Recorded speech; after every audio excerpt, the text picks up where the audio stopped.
Баршаңызға қайырлы күн достар. Бүгін термомикстің көмегімен печенье дайындайтын боламыз.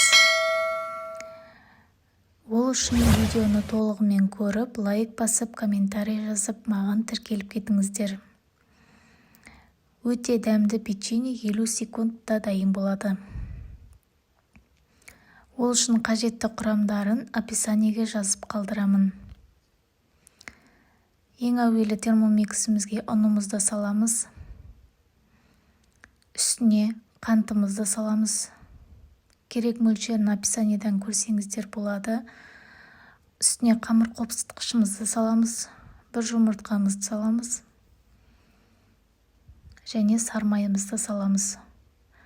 Қақпағын жауып, 50 секунд жылдамдық 6-ға қоямыз. Қамырымыз дайын болды.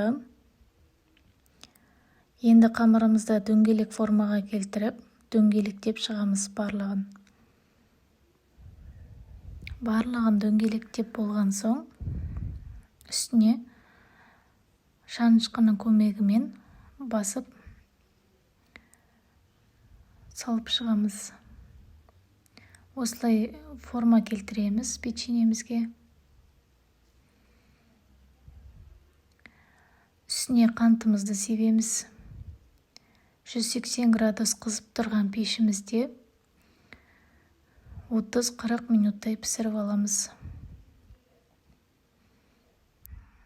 Ас болсын, печеньеміз дайын болды. Сіздерге де кеңес беремін, жасап көріңіздер. Өте тез піседі, өте тез дайындалады, уақыт алмайды. Ас болсын. Егер ұнаған болса, видеома лайк басып кетіңіздер.